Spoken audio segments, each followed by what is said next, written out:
Hi friends, उदय GS research centre में आपका स्वागत है। जैसा कि इसके पहले पिछली क्लास जो चली थी आपकी, उसमें केवल वास्को डी गामा आया और जमोरियन से मुलाकात किया। मुलाकात मतलब मुलाकात, केवल मैं हंसने के लिए बोल रहा हूं, नहीं तो सोचिए मुलाकात हुई है। तो मेरा कहने का मतलब कि मुलाकात हुई। किससे मुलाकात हुई? जमोरियन से। तो एक चीज आपको ये देखना है कि अब अगर पुर्तगाली वास्को डी गामा के रूप में वह रिटर्न जब चला जाएगा, कहा जाता है पुर्तगाल जब रिटर्न चला जाता है तो वहां खुशियों के जश्न मनाए जाते हैं। और खुशियों के जश्न इसलिए नहीं मनाए जाते क्योंकि खुशियों के जश्न इसलिए मनाए जाते कि काफी दिन से परेशान थे कि आखिर मसालों का द्वीप है कहां। उसी मसालों को दीप लेकर के परेशान थे। और जब किसी चीज को लालसा अगर इंसान को होती है, आज मान लीजिए अगर आपको यूपीएससी आईएएस क्वालिफाइड करना है, अगर मिल जाएगी तो शायद खुशियों के जश्न महाजश्न मनाए जाएंगे। तो सेम कंडीशन है। तो लाखों, ये समझ लीजिए लाखों के बराबर था, परेशान थे, बहुत परेशान थे। तो आइए चलते हैं हम उसी टॉपिक्स को लेकर के आगे बढ़ते हैं उसी सिलसिले में। आइए देखते हैं। सबसे पहले मैंने आपसे गुजारिश किया था कि आप मैप जरूर बनाएंगे। आप जब मैप बनाएंगे तो आपको यह देखना होगा कि कौन व्यक्ति, कौन पुर्तगाली किस छोर पे पहुंच रहा है, यह चीज आपको देखना होगा। तो आइए मैप के अकॉर्डिंग आप विधिवत ढंग से इस चीज को आप फॉलो करिए।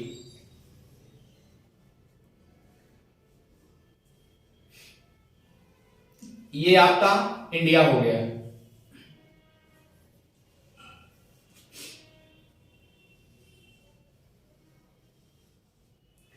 देखिए, अब मैंने आपसे बताया था ये कालीकट के तट पर वास्को डी गामा पहुंचा था।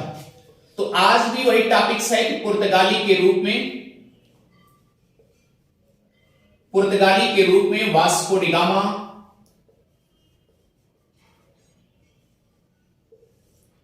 कालीकट पर या कालीकट के तट पर पहुंचा हुआ।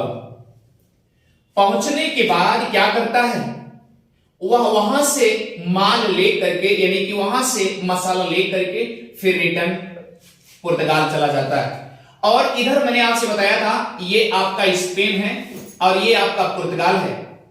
तो एक चीज आप ध्यान दीजिए कि पुर्तगाल पहुंचने के बाद, यानी कहां से निकला था, लिस्बन के दक्षिण में आपको मिलेगा सेतुबल बंदरगाह, इसी से निकला था अपनी जहाज लेकर के, और उसके बाद फिर यही रिटर्न आ जाता है।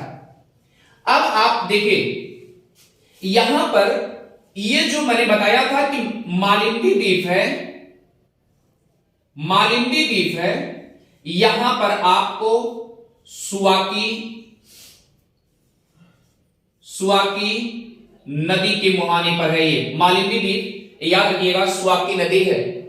तो इसी के मुहाने पर है, जो कि यहीं से फिर रिटर्न ये कालीकट के तट पे जाता है वास्को डी गामा। यहां जाने के बाद याद रखिए, पहले कालीकट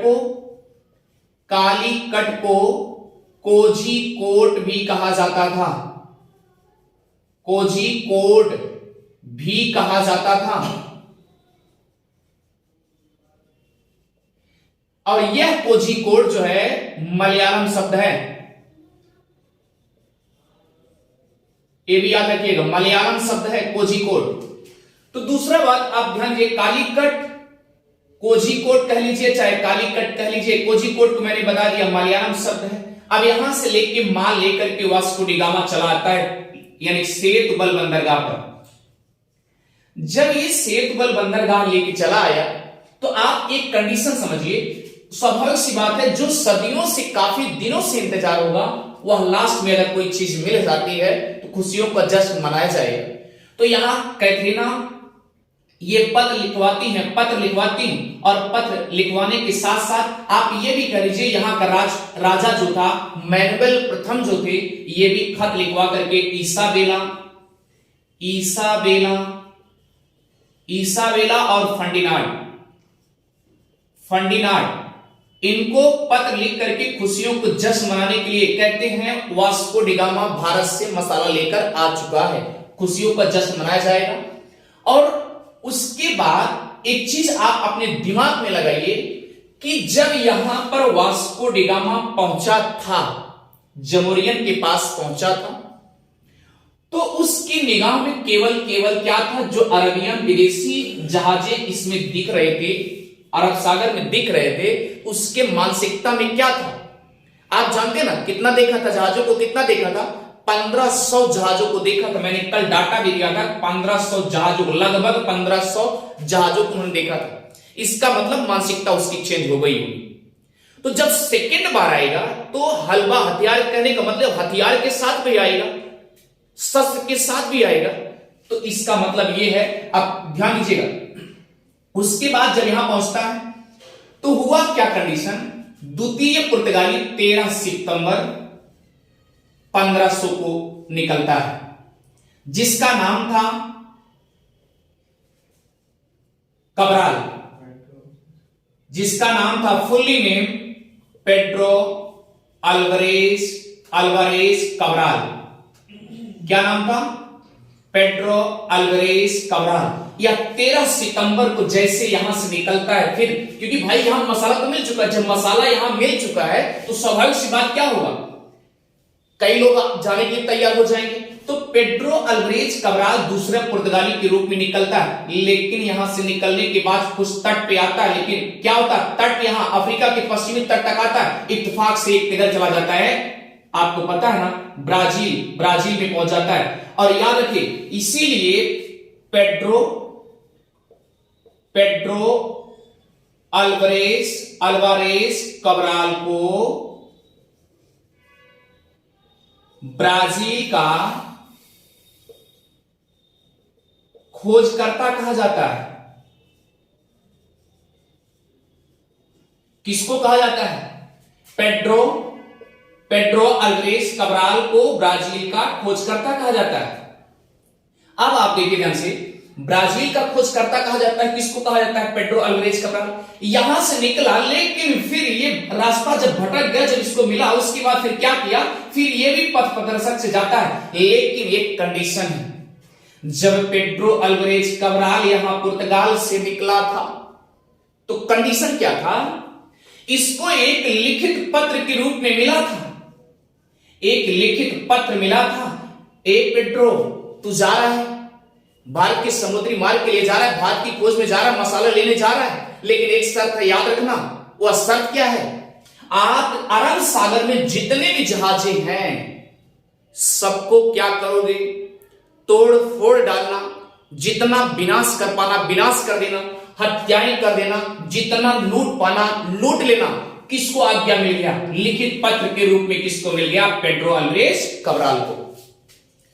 अब भैया अगर सवाल सी बात, अगर राजा एक जवाब दे देगा कि लिखित पत्र के रूप में मिल गया, संदेशा मिल गया कि आप चाहे जितना विनाश कर पाओ विनाश कर लो जाओ, तो ये स्वाभाविक सी बात, एक सैनिक के रूप में वो क्या करेगा, आप जानते हैं ना, वह क्या करेगा, उसके माइंड में सेटअप हो जाएगा, मुझे राजा भी अनुमति दे दिए, जितना विनाश कर पाओ विनाश कर लो। इसके पहले आपको पता है ना, वास्को डी गामा केवल 3 जहाज लेके गया था, लेकिन पेड्रो अल्वारेज कबराल ये 15 जहाज लेके निकल पड़ा, क्योंकि मानसिकता बदल चुकी थी।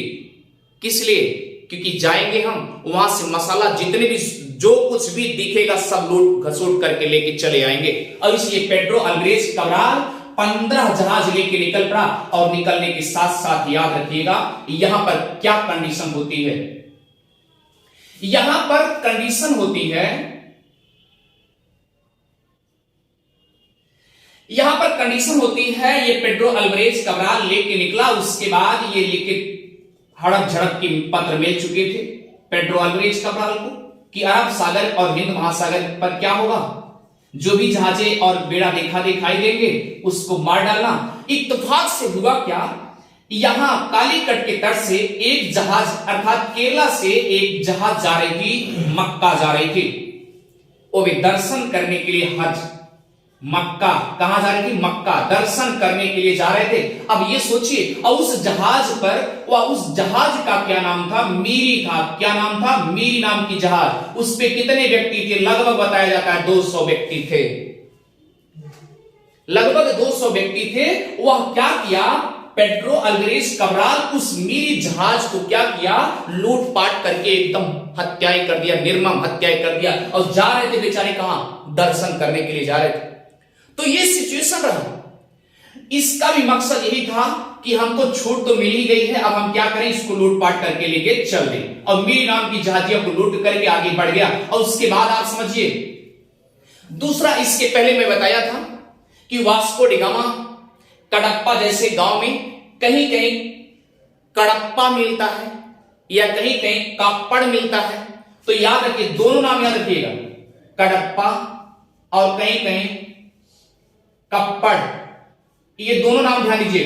कप्पड़ नाव गांव पे पहुंचा था। कौन? Vasco da Gama. इसके पहले बताए थे। तो आप इस चीज याद रखिए, कडप्पा भी, कप्पड़ भी कहीं कहीं लिखा रहता है। कप्पड़ तो गांव है केरला का। तो यहां पर पहुंचे थे। अब हुआ क्या? यहां पर यानी क्या करता है? मसाला लेकर के। अब दूसरी कंडीशन क्या थी? जैसे मीरी जहाज अगर यहां पर जा रही है तो दर्शन करने के लिए जा रहा है, उनके पास भी मसाले होंगे ना, जीविका अर्जन कराने के लिए, यहां से यहां तक सफर करने के लिए खाने पीने की सामग्री जैसे मसालों की होंगी कि नहीं होंगी? होंगी, सवाल सी बात। तो हुआ क्या कंडीशन? उसको लूटपाट कर लिया, मेरी नाम की जहाज को हड़प लिया, और उसके बाद यहां से मसाला लेकर के ये फिर पवेलियन की तरफ पधार दिया, अर्थात पुर्तगाल की तरफ फिर रिटर्न आ गया। यहां आया, कहां? पुर्तगाल आ गया। यहां तक तो बात अच्छे से समझ में आ गई होगी। लेकिन अब अगली कंडीशन क्या होती है, जरा इसको देखिएगा। इसको मिटा दे रहे हैं, ये अच्छे से देखिए। मैं आपसे बता रहा हूं, यहां अगर रिसर्च लिखा गया है तो इसका मतलब कि रिसर्च करके अपने दिमाग से लगा सकते हैं कि आखिर ऐसी सी बातें हुई होंगी और उसके बाद ऐसा कंडीशन बन रहा है। फिर कंडीशन क्या हुआ, आगे देखिए। अब जब ये यहां आ गया, पेड्रो अल्वारेज कब्राल यहां से लूटपाट करके चला है, मीरी नाम की जहाज को लूट लिया, तब तीसरे नंबर पे फिर कौन निकलता है? तीसरा पुर्तगाली के रूप में कौन निकलता है?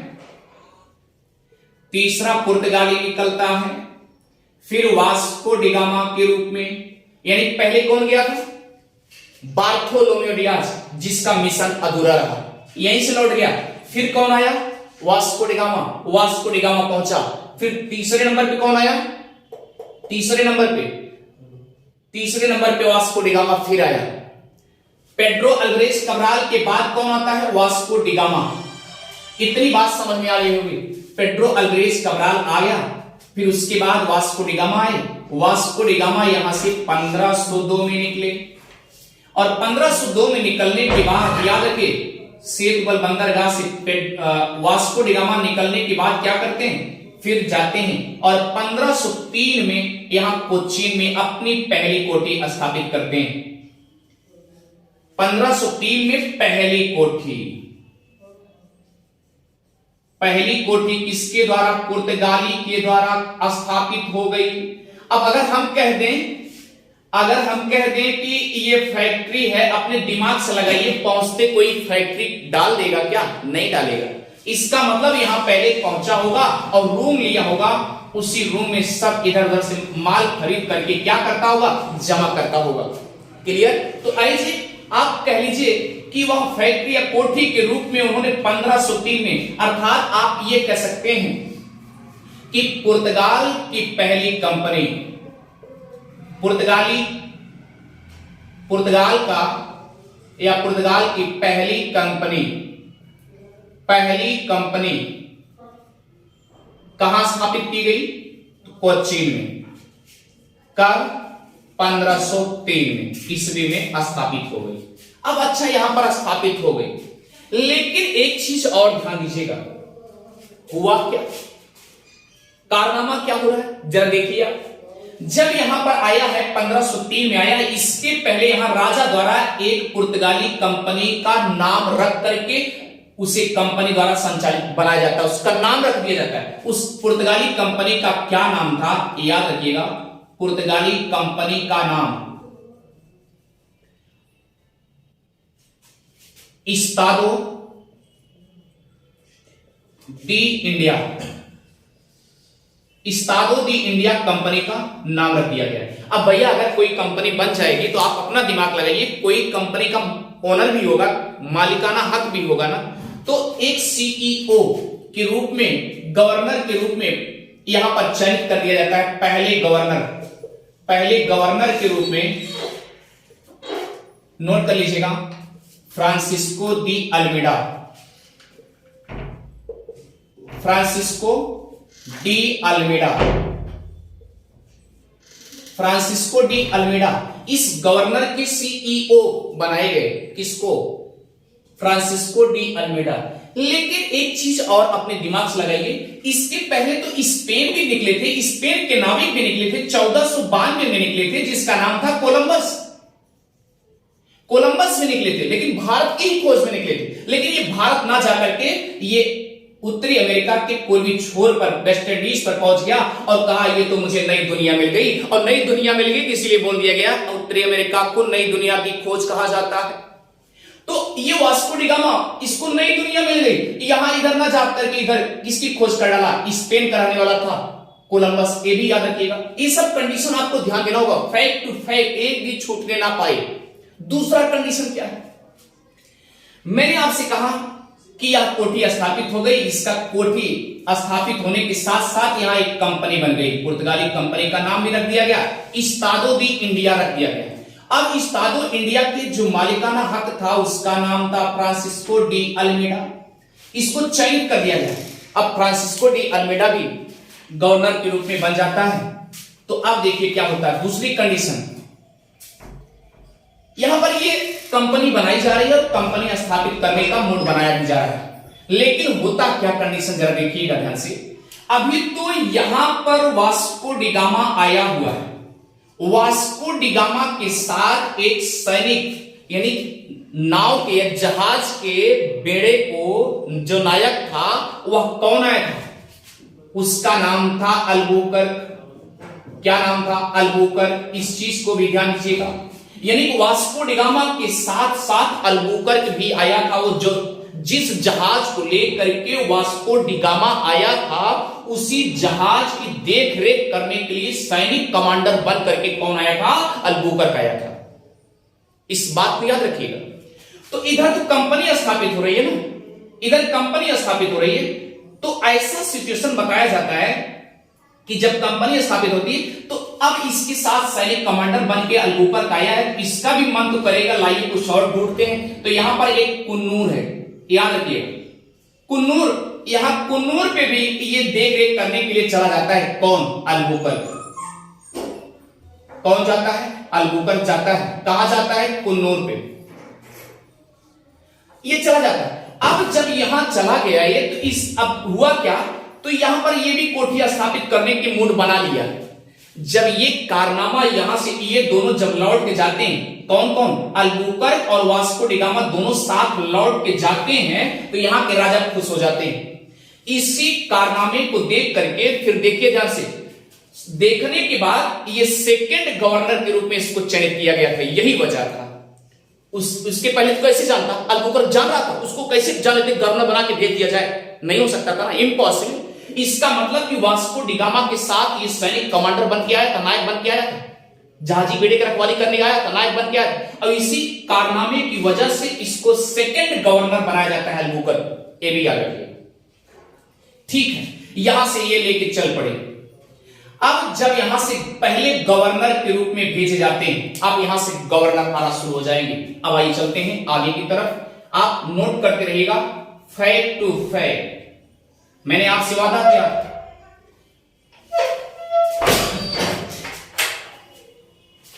अब देखिए पुर्तगाली कंपनी के पहले गवर्नर के रूप में कौन आता है? Francisco de Almeida. अल्मेडा आया। इसका कार्यकाल 1505 से लेकर के 1509 तक दिया गया। क्लियर? 1505 से लेकर के 1509 तक इसका कार्यकाल दे दिया गया। ठीक है। यहां से जब ये सीईओ बन करके, सीईओ बन करके, चीफ एग्जीक्यूटिव ऑफिसर बन करके यहां आता है, तो कंडीशन क्या होती है?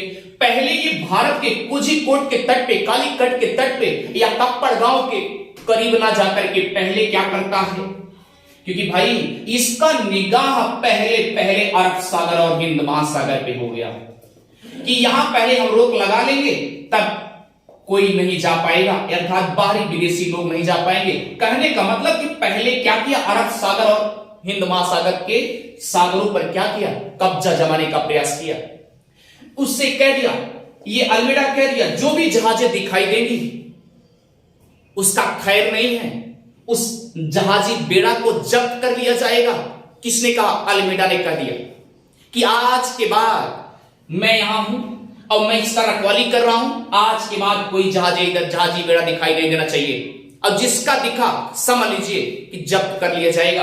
किसने कह दिया, फ्रांसिस्को डी अल्मेडा ने। और इसी के काल में यही जो जब्त कर लिया, इसी कब्जा जमाने का हक कर लिया, इसी को ब्लू वाटर पॉलिसी कहा जाता है, ब्लू वाटर पॉलिसी। इसी को नीले जल की नीति कहा जाता है।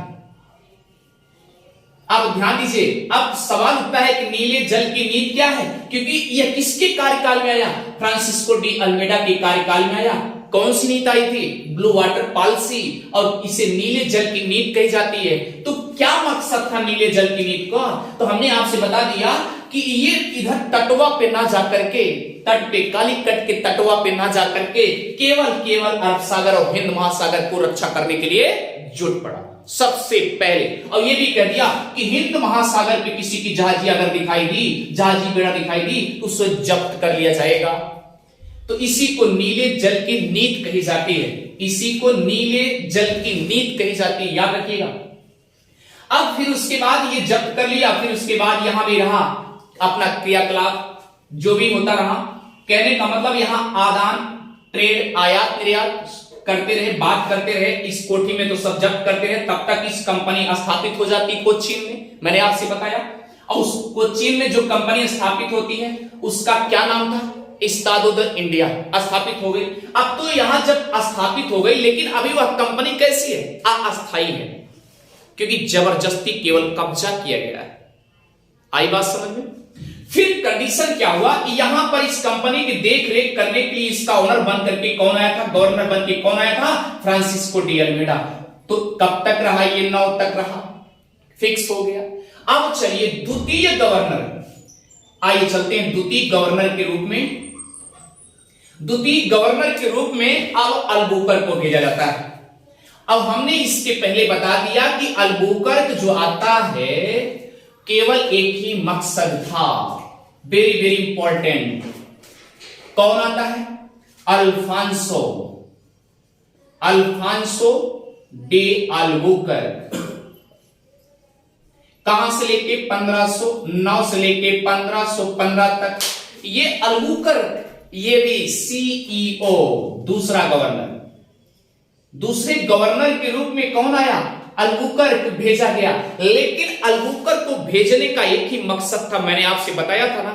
इसके पहले किसके साथ आया था, 1503 में किसके साथ आया था, अल्बुकर्क वास्को डिगामा के साथ आया था। और वास्को डिगामा के साथ साथ आने के साथ साथ तो क्या करेगा, इस बात को ध्यान दीजिएगा।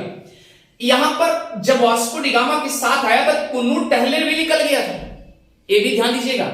और इसी सरहना को कोठी बनाने का मूड बना लिया था। और जब यहां फर्स्ट गवर्नर अल्मेडा आता है तो 1505 में इसी के कार्यकाल में क्या होता है, दूसरी कंपनी बना दी जाती है। कहां पर, कुन्नूर में। इस चीज को भी ध्यान दीजिएगा, क्योंकि अल्मेडा के कार्यकाल में हुआ था ना, बात तो पकड़ में आ गई, दूसरी कंपनी। अब सवाल उठता है कि जब अल्बुकर्क को भेजा गया तो अल्बुकर्क को एक चीज था, ध्यान दीजिएगा, अल्बुकर्क यहां से आ चुका है द्वितीय गवर्नर के रूप में, तो मकसद क्या था, जब ये आता है तो ये कहता है ठीक है, इसके पहले तो अल्मेडा आ चुके हैं गवर्नर के रूप में, ये अरब सागर और हिंद महासागर पे कब्जा जमा चुके हैं, क्लियर। लेकिन ये और धाकड़ बन गया था जब यहां से अल्बुकर्क आता है। जरा ध्यान दीजिएगा, अल्बुकर्क भी आया तो क्या किया, इन्होंने कहा ठीक है, अब तक तो अल्मेडा क्या किया, यहां पे जब्त कर लिया, अरब सागर और हिंद महासागर पे कब्जा जमा लिया। अब यहां पर क्या होगा, भैया जितनी भी जहाजी बेड़ा आएंगी सब सब पत्र दिखाना पड़ेगा, सबके पास आइडेंटिटी कार्ड होना चाहिए। अगर परिचय पत्र नहीं है किसी की अनुमति नहीं है। यहां तक कि अकबर को भी क्या कह दिया कि आपको भी टैक्स देना पड़ेगा, सबसे टैक्स वसूला जाएगा, और जो भी जाएगा जिसके पास परिचय पत्र रहेगा, अगर परिचय पत्र रहेगा उसी की जहाज आयात निर्यात कर सकते हैं। अब आप अंदाजा लगाइए कि अगर परिचय पत्र होगा तो इसका मतलब उसको टैक्स भरना पड़ेगा, अगर नहीं दिया, परिचय पत्र नहीं भी है तब तो और ज्यादा देना पड़ेगा। तो सेम कंडीशन है, याद रखिएगा। तो यही कंडीशन थी अल्बुकर। तो अल्बुकर क्या किया, एक कार्टेज आर्मेडा पद्धति लागू कर दिया। कार्टेज आर्मेडा क्या लागू कर दिया, पद्धति लागू कर दिया। इसका मतलब क्या है, यानी कि जो यहां पर जहाजी बेड़ा, कहां पर, अरब सागर और हिंद महासागर में जो भी जहाजी बेड़ा विदेशी दिखाई दिया, सबसे पहले तो उसका परिचय पत्र होना चाहिए, और अगर परिचय पत्र नहीं है उसकी जहाजी बेड़ा जब्त कर ली जाएगी, जहाजी बेड़ा जब्त कर लिया जाएगा, अनुमति नहीं। पहली चीज आदेश दे दिया। दूसरा क्या कंडीशन था कि अगर इनकेस विदाउट परिचय पत्र मिल गए तो क्या होगा, जहाजी बेड़ा को जब्त करने के साथ साथ अधिक से अधिक क्या होगा, कर देना पड़ेगा, टैक्स के रूप में भरना पड़ेगा, यानी पूरा के पूरा हर्जाना भरना पड़ेगा। इतना लागू कर दिया। किसने लागू किया, अल्बुकर्क ने लागू कर दिया। इतनी बात समझ में अच्छे से आ गई होगी। दूसरा कंडीशन क्या था कि अल्बुकर्क यहां आने से पहले हुआ क्या, 1509 में जैसे यहां पर पहुंचा, कहां पहुंचा, यहां कोचीन में पहुंचा, ये तुरंत 1510 में एक काम बहुत बड़ा कर दिया। 1510 में गोवा को छीन लिया। किसको छीन लिया, गोवा को छीन लिया, और यानी कब्जे में कर लिया, हड़प लिया। किससे हड़प लिया, ये भी उठता सवाल। तो बीजापुर के शासक थे, बीजापुर के शासक यूसुफ आदिल शाह, यूसुफ आदिल शाह से छीन लिया। कौन छीन लिया, अल्बुकर्क ने छीन लिया। आप बताइए, अब बीजापुर के शासक से क्या किया, 1510 में गोवा को छीन लिया। अब बताइए, अगर गोवा को अगर छीन लेगा, अल्बुकर्क अगर गोवा को छीन लेगा तो इसका मतलब उसके कब्जे में आ गया, और अगर कब्जे में आ गया तो क्या करेंगे। अब ये सोच रहे हैं कि जो हमारी फैक्ट्री अस्थायी है, इसका मतलब क्लियरिटी नहीं है कि हमारी फैक्ट्री यहीं रहेगी, तो जब कोई अगला दूसरा आएगा तो क्या करेगा, वो फैक्ट्री जहां पर मेरा कब्जा हुआ है वो क्या करेगा, वहां पर क्या करेगा, अस्थायी बनाने का प्रयास करेगा कि नहीं करेगा। तो सिंपल सी बात है। तो इतनी बात तो अच्छे से समझ में आ गई होगी, यानी कि अल्बुकर्क ने क्या किया, 1510 में छीन लिया, पक्का हो गया। उसके बाद किससे छीना, बीजापुर के शासक से, यूसुफ आदिल शाह से छीन लिया। दूसरा कंडीशन क्या था, इसकी एक मंशा बिगड़ चुकी थी। किससे बिगड़ चुकी थी, इसकी मंशा यह बिगड़ चुकी थी कि यह कह रहा था कि जो भी भारत में विधवाएं औरतें हैं उनसे हम सब पुर्तगाली लोग शादी कर लेंगे। मकसद देखिए, जरा ध्यान दीजिए। अब इसका मकसद ये था कि अगर यहां पर विधवाएं औरत हैं हम उनसे शादी कर लेंगे। तो आप अपने दिमाग से लगाइए, अगर उनके घर में शादी हुई है, किसी शादी करेगा तो स्वाभाविक सी बात, एक दिन ऐसा होगा घर जमाई बनेगा, और घर जमाई बनेगा तो बताइए कौन दामाद घर जमाई को बाहर निकालेगा, कोई नहीं निकालेगा, तो दामाद बनेगा। ठीक है, दूसरा कंडीशन था। अब यहां से इसका मतलब निकालने की कंडीशन नहीं बनती। अगर कंडीशन नहीं बनती तो आने वाले भविष्य में क्या होगा, फ्यूचर में भविष्य बढ़ेगा, भविष्य बढ़े मतलब औलाद पैदा होंगे, बच्चे पैदा होंगे, तो जनसंख्या इनकी धीरे धीरे बढ़ती जाएगी। इसका मतलब कि ये क्या करे थे। और दूसरा कंडीशन इनके मन में ये भी था कि अगर हम क्रिश्चियन हैं, अगर हम हैं क्रिश्चियन हैं, तो इसका मतलब हमारी जिससे शादी होगी वो भी कन्वर्ट हो जाएंगे क्रिश्चियन में। इसका मतलब धर्म परिवर्तन की विवाद चली किसके कार्यकाल में, अल्फांसो डी अल्बुकर्क के। इतनी बात समझ में अच्छे से आ गई होगी। दूसरा कंडीशन क्या था, अब अगर विधवा औरतों से शादी करेगा तो इसका मतलब सती प्रथा का अंत के बारे में भी सोचा कि नहीं सोचा? राजा राम मोहन राय से भी पहले सोचे। कौन सोचे? अल्बुकर। याद रखिए, किस पुर्तगाली के कार्यकाल में सती प्रथा के अंत के बारे में सोचा गया? तो वह था अल्बुकर। ठीक है, इतनी बात समझ में आ गई।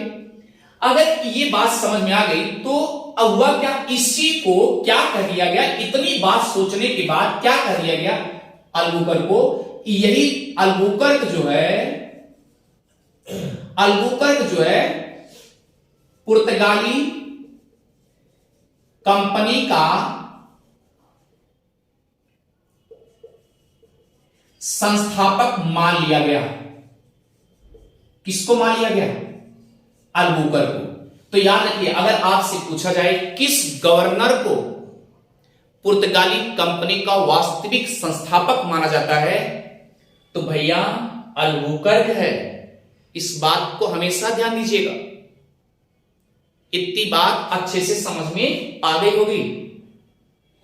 ठीक है, ठीक है। अब हम मिलते हैं नेक्स्ट क्लास में। इतनी बात अगर समझ में आ गई, हाँ थोड़ा सा प्रॉब्लम हो रही है क्योंकि अपलोडिंग, अगर हम ज्यादा बड़ा वीडियो कर देते हैं तो अपलोडिंग हमको सबसे ज्यादा दिक्कत हो रही है, इसलिए हम छोटे छोटे पार्ट्स में डाल रहे हैं। और इसलिए आप इसे फॉरवर्ड भी करते रहिए, आगे बढ़ाते रहिए, शेयर भी करते रहिए, सब्सक्राइब भी करते रहिए, लाइक भी करते रहिए, कमेंट भी करते रहिए। ठीक है, मिलते हैं नेक्स्ट वीडियो में। Thank you.